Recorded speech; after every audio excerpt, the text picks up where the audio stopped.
नमस्कार दोस्तों, माहिर खिल क्लासेस में आप सभी का हृदय पूर्वक अभिनंदन एवं स्वागत है। आज हम लोग पढ़ेंगे मानव के जो उचित और अनुचित कर्म होते हैं उसका निर्धारण का मुख्य आधार क्या होता है। हम कैसे निर्धारित करें कि कौन मानव का कर्म सही है कि गलत है। तो चलिए स्टार्ट करते हैं, ध्यान पूर्वक देखिएगा, बहुत मजा आएगा।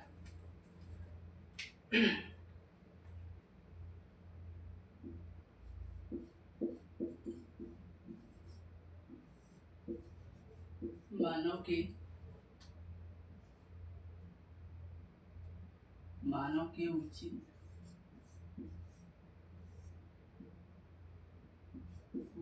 एवं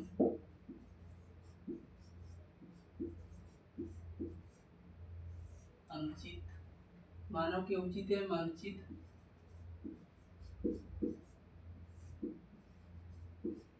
कर्मों का निर्धारण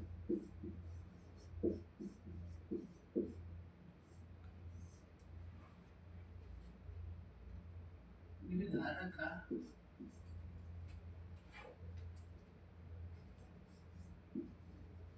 मुख्य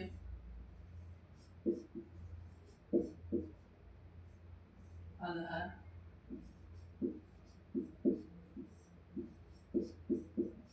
क्या होना चाहिए।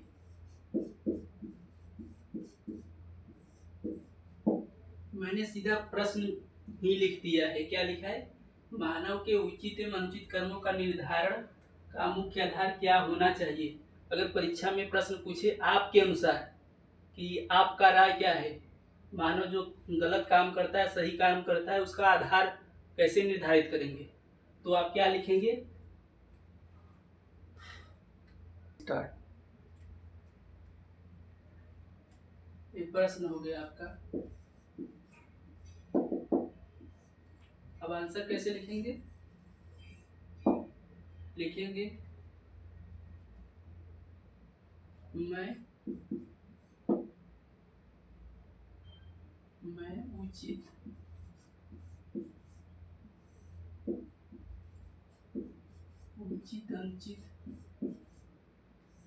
मैं उचित अनुचित कर्मों का निर्धारण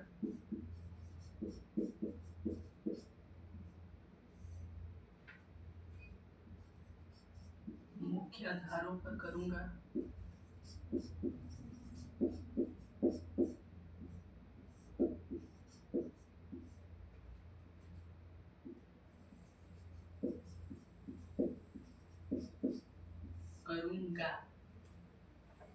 पहला पॉइंट, पहले देखेंगे कर्म का विषय क्या है। क्या कर्म का विषय क्या है। दूसरा, उसके कर्म का परिणाम क्या होगा। कर्म का परिणाम क्या होगा। तीसरा, कर्म करने की परिस्थिति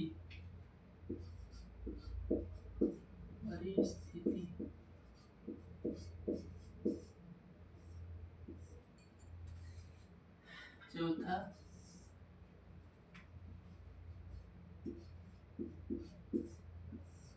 कर्ता की भावना, कर्ता की भावना एवं उद्देश्य को देखेंगे। क्यों कर्म कर रहा है। पांचवा, नियम एवं कानून की स्थिति को भी ध्यान में रखेंगे।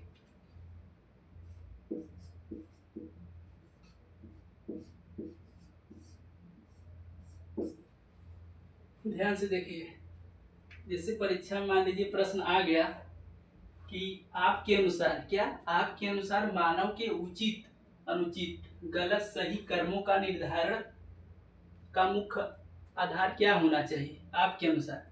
तो आप क्या लिखेंगे? मैं उचित अनुचित कर्मों का निर्धारण मुख्य आधारों पर करूंगा। आप कुछ भी लिख सकते हैं यहाँ पर, ये तो हमने अपने तरीके से लिखा है। लिखेंगे ए पॉइंट, पॉइंट यही रहना चाहिए, आप एक कुछ बदल सकते हैं, ठीक है।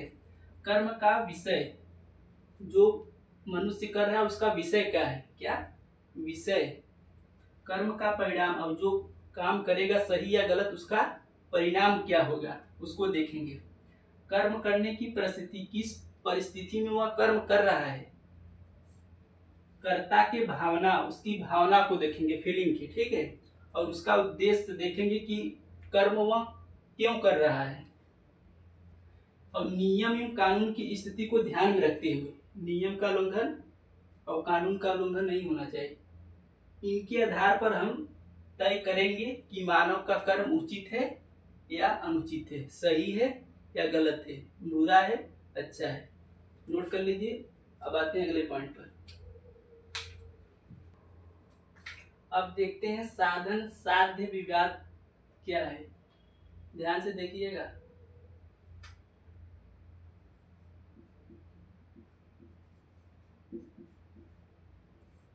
साधन साध्य विवाद,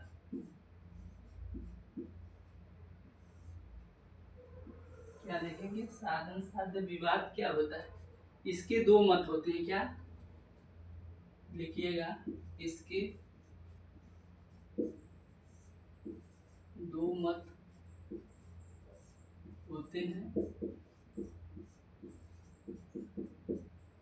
पहला,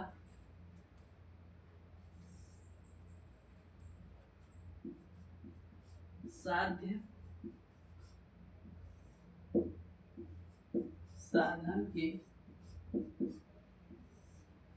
साध्य साधन के औचित्य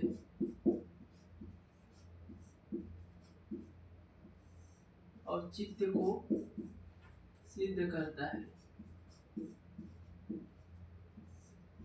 सिद्ध करता है। अब इसको पहले समझ लेते हैं, तब दूसरे पॉइंट पे आते हैं। क्या है साधन साध्य विवाद? इसके दो मत होते हैं। पहला साध्य, साध्य का मतलब उद्देश्य या लक्ष्य कह सकते हैं इसको।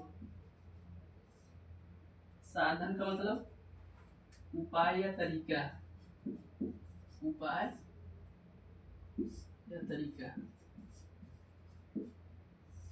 ध्यान से देखिए, पार्ट पार्ट तोड़ के समझाएंगे, बहुत अच्छे से समझ में आएगा। साध्य का मतलब उद्देश्य, गोल, पर्पस, लक्ष्य। साधन का मतलब उपाय या तरीका। तो पहला पॉइंट है साध्य साधन के औचित्य को सिद्ध करता है। क्या सिद्ध करता है? इसका मतलब क्या हुआ?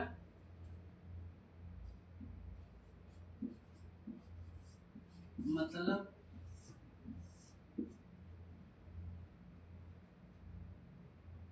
जो मानव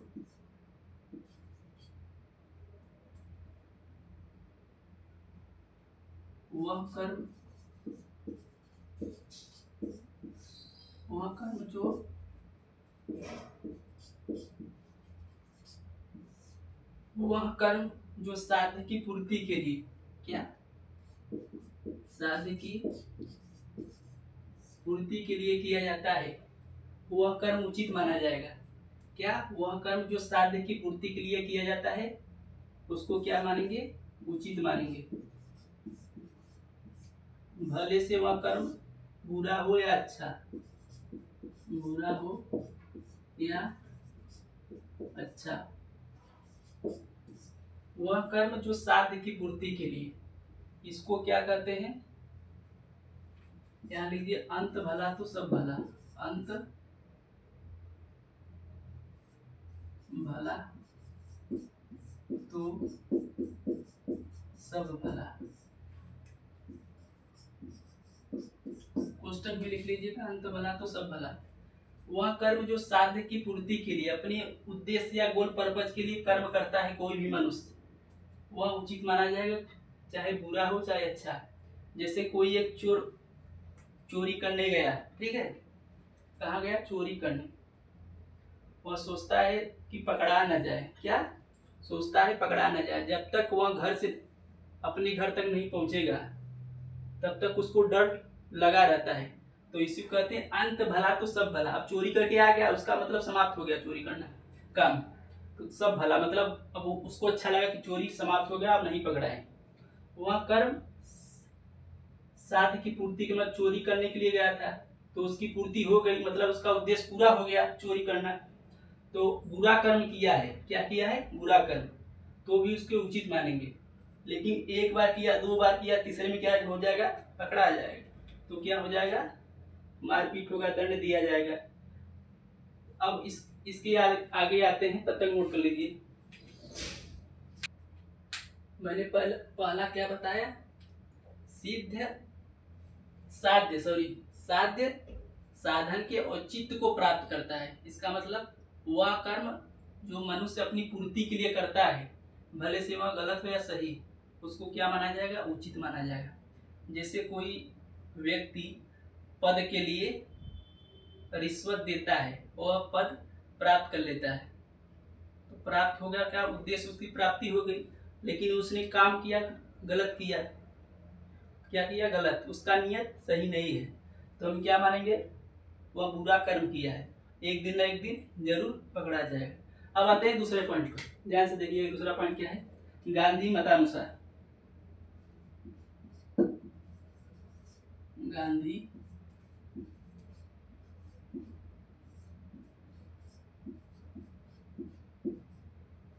मतानुसार, गांधी मतानुसार साधन एवं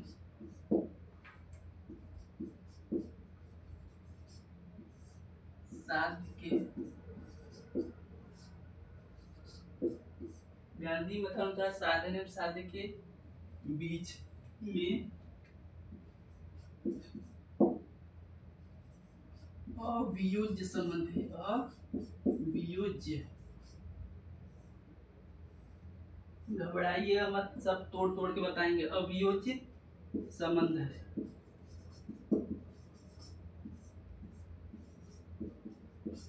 गांधी जी कहते हैं, हमारे महात्मा बाबू या गांधी जी क्या कहते हैं? साधन एवं साध्य, साधन का मतलब मैंने पहले बता दिया, उपाय या तरीका। साध्य मतलब पर्पज या गोल के बीच अवियोज्य संबंध होता है, मतलब इसको अलग अलग नहीं किया जा सकता। क्या? अलग अलग नहीं किया जा सकता, संबंध है। अब इनके अनुसार पॉइंट वाइज देखिएगा, तब उसके बाद समझाते हैं डिटेल से।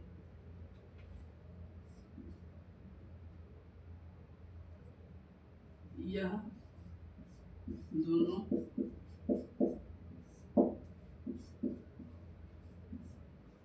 एक ही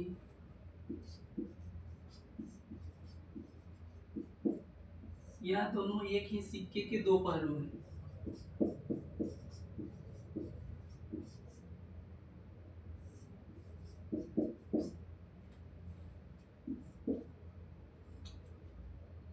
यदि यदि साधन बीज है तो साध्य वृक्ष होगा।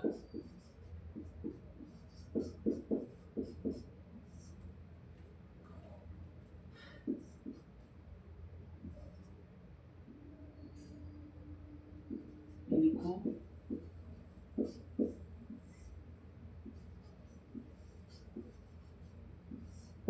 पृथक पृथक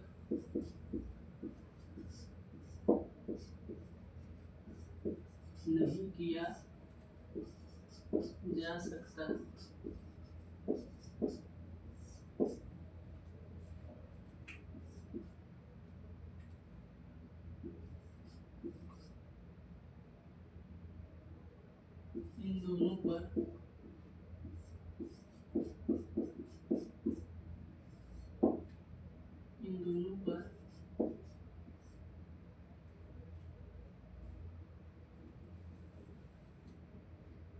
यह दोनों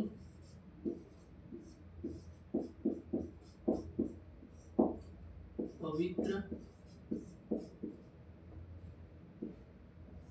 एवं शुद्ध होने चाहिए।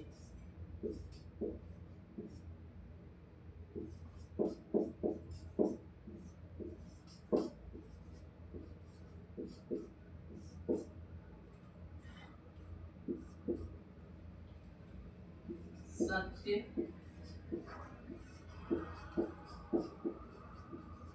साध्य है और अहिंसा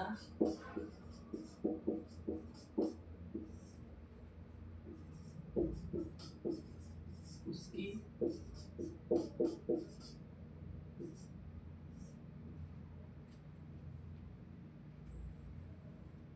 अहिंसा उसकी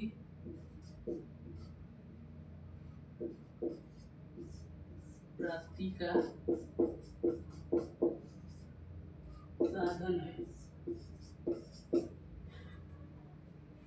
अब ध्यान से समझिएगा। अभी ये दो तीन पॉइंट है, देखिए पहले इसको।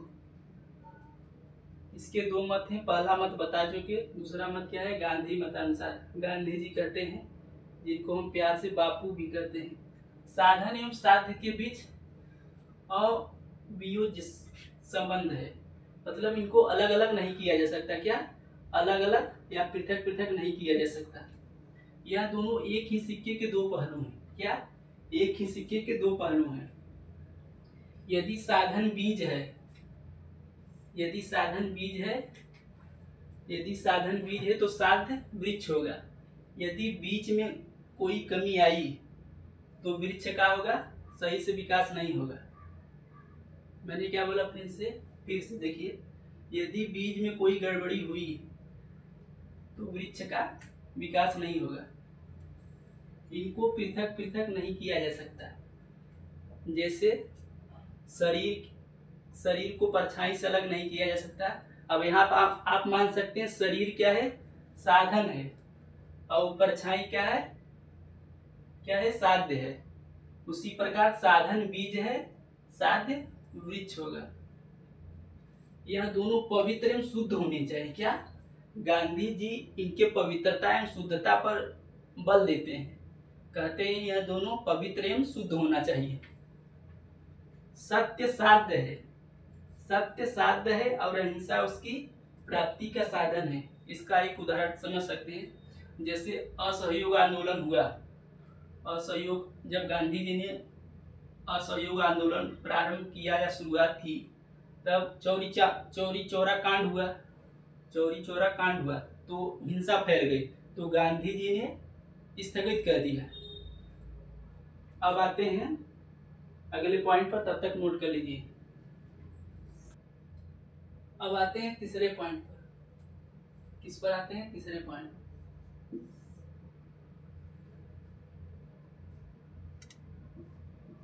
नीति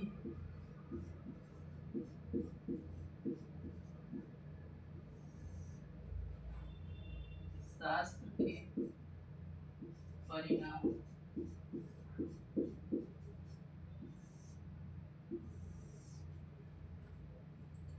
मैंने पिछली क्लासों में नीति शास्त्र के सार तत्व पढ़ा चुके हैं, नीति शास्त्र के निर्धारक भी पढ़ा चुके हैं। आज आते हैं नीति शास्त्र के परिणाम बताने। क्या?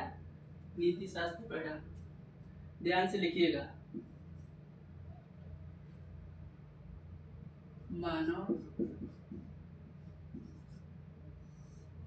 मानव का कर्म या तो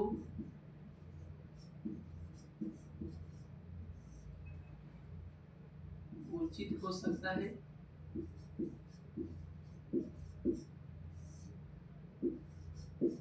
या तो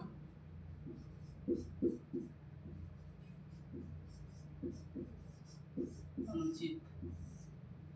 मानव का कर्म या तो सही हो सकता है या तो गलत, या तो अच्छा हो सकता है या तो बुरा। मानव का कर्म या तो उचित हो सकता है या तो अनुचित। अगर अगर कर्म उचित है, अगर कर्म उचित है तो हम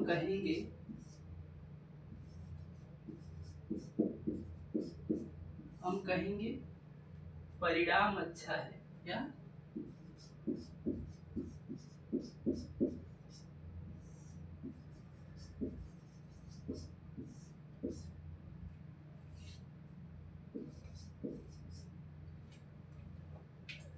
और यदि यदि कर्म अनुचित है,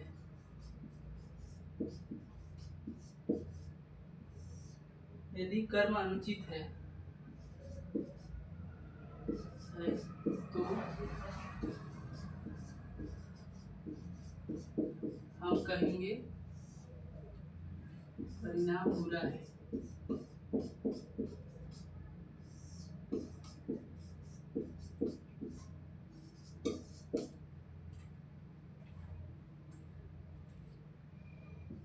ध्यान से देखिएगा, मानव का कर्म या तो उचित हो सकता है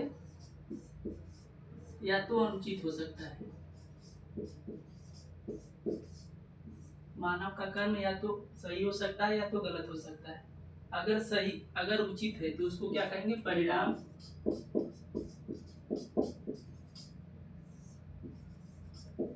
अच्छा है। ठीक है। अगर मानव का कर्म अनुचित है, गलत है, अनैतिक है तो उसको क्या कहेंगे? परिणाम बुरा है।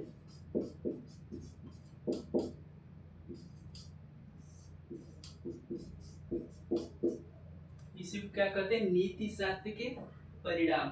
अब नीति शास्त्र के परिणाम अनेक क्षेत्रों में देख सकते हैं। यहाँ तक नोट कर लीजिए, तब आते हैं इसके परिणाम को देखते हैं अनेक क्षेत्रों में। नीति शास्त्र के परिणाम अनेक क्षेत्रों में दे सकते हैं, जैसे इसके परिणाम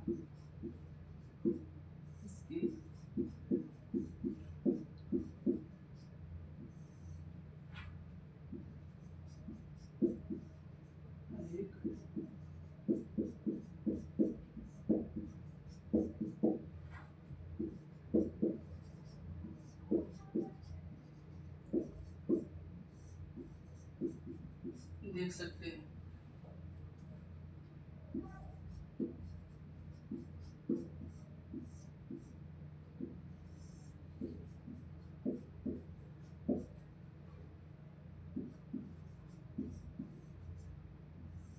सामाजिक क्षेत्र,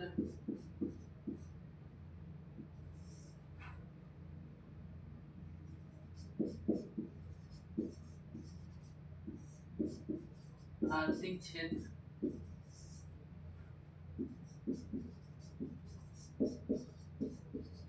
राजनीतिक क्षेत्र,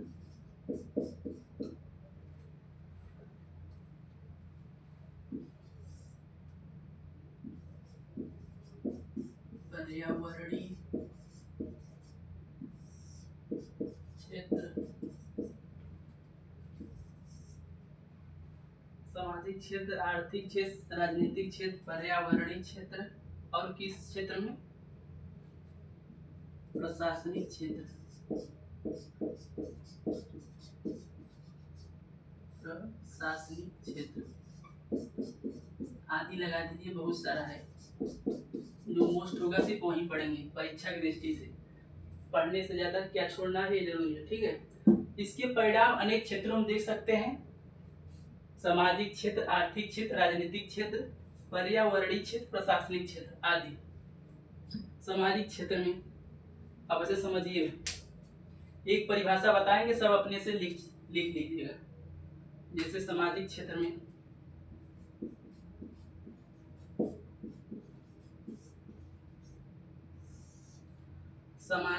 में मनुष्य जो कर्म करता है, क्या?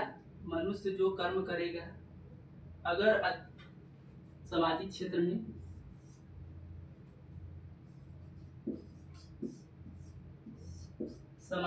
में मनुष्य जो कर्म करेगा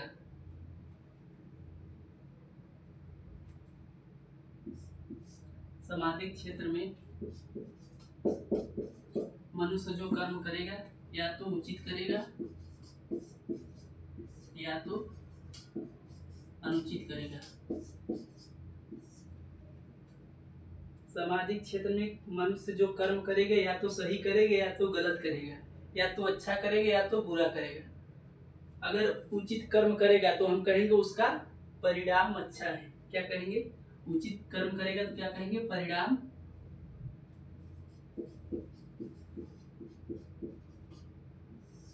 परिणाम अच्छा है। अगर अनुचित कर्म करेगा तो कहेंगे परिणाम बुरा है।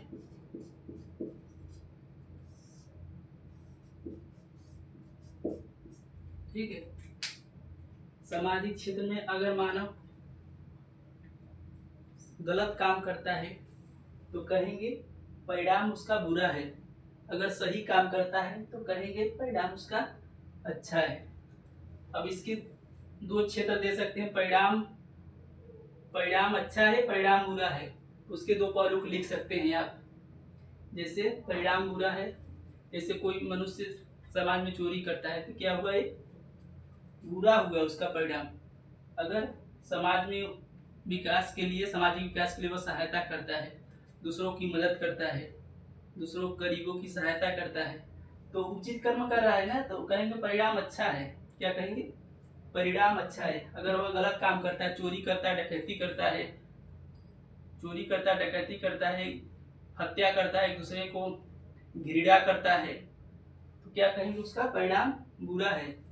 क्या कहेंगे? परिणाम बुरा है। तो अब इसी के आधार पर आप सभी का परिभाषा बना सकते हैं। अब कैसे बनाएंगे? जैसे आर्थिक क्षेत्र में बोलेंगे, आर्थिक क्षेत्र में जब मानव कर्म उचित कर्म करेगा तो उसको कहेंगे परिणाम अच्छा है।